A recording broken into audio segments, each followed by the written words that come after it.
വളരെ പെട്ടെന്ന് തന്നെ തയ്യാറാക്കാൻ പറ്റിയിട്ടുള്ള ബ്രെഡിൻ്റെ ഒരു റെസിപ്പിയാണ് ഇന്ന് കാണിക്കുന്നത്. ഫ്രഞ്ച് ടോസ്റ്റ് എന്നോ റൊട്ടി വാട്ടിയതെന്നോ ബ്രെഡ് ടോസ്റ്റ് എന്നോ ഒക്കെ വിളിക്കാൻ പറ്റിയിട്ടുള്ള ഒരു മധുര പലഹാരത്തിൻ്റെ ഒരു റെസിപ്പിയാണ്.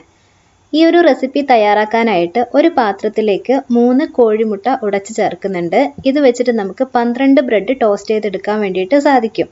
ഇനി ഇതിലേക്ക് ഒരു 1/4 കപ്പ് അളവിലാണ് പഞ്ചസാര ചേർക്കുന്നത്. ഇതൊരു മിനിമം മധുരമാണ്, ആവശ്യമെങ്കിൽ കൂടുതൽ ചേർത്ത് കൊടുക്കാം. ഇനി മുട്ടയിലേക്ക് നമുക്കൊരു 4-5 തുള്ളി വാനില എസൻസും കൂടെ ചേർത്ത് കൊടുക്കാം. ഒരു വിസ്കോ സ്പൂണോ അല്ലെങ്കിൽ ഒരു ഫോർക്കോ ഉപയോഗിച്ച് മുട്ട നന്നായിട്ടൊന്ന് ബീറ്റ് ചെയ്തെടുക്കാം.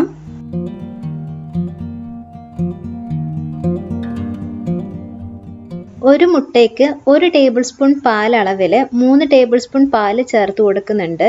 ബ്രെഡ് നന്നായിട്ട് സോഫ്റ്റ് ആവാൻ വേണ്ടിയിട്ടാണ് ഇങ്ങനെ ചെയ്യുന്നത്.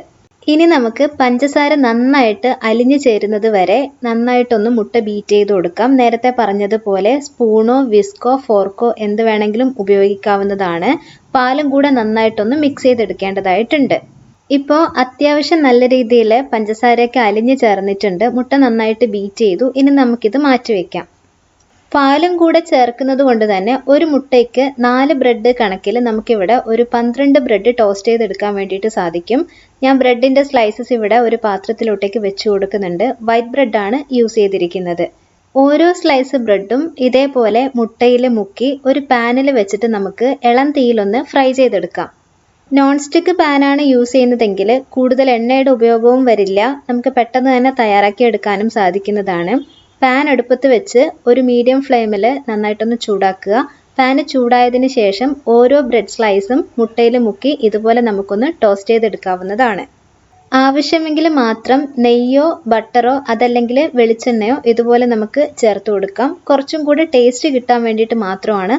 നോൺ സ്റ്റിക്ക് പാൻ ഉപയോഗിക്കുകയാണെങ്കിൽ നമുക്കിതൊന്നും ചേർക്കേണ്ട യാതൊരു ആവശ്യമില്ല. നിങ്ങൾക്ക് കൂടുതൽ ടേസ്റ്റ് വേണം എന്നുണ്ടെങ്കിൽ മാത്രം ചേർത്ത് കൊടുത്താൽ മതിയാകും. കുറച്ച് സമയം കഴിയുമ്പം ഓരോ ബ്രെഡ് സ്ലൈസും നമുക്കൊന്ന് തിരിച്ചിട്ട് കൊടുക്കാം.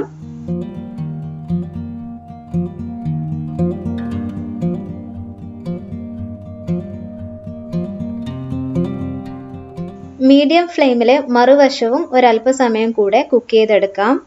വളരെ പെട്ടെന്ന് തന്നെ തയ്യാറായി കഴിഞ്ഞിട്ടുണ്ട്. ഒരുപാട് സമയത്ത് കുക്കിംഗ് ഒന്നും ആവശ്യമില്ല. മുട്ട ഒന്ന് വേവാനുള്ളൊരു സമയം മാത്രം മതിയാകും. അപ്പോൾ ഓരോ സ്ലൈസസ് ആയിട്ട് എടുത്തു മാറ്റാം. മറ്റൊരു റെസിപ്പി വീഡിയോയുമായിട്ട് അടുത്ത എപ്പിസോഡിലൂടെ കാണും വരേക്കും bye from 5 Minute Recipes by Rashi.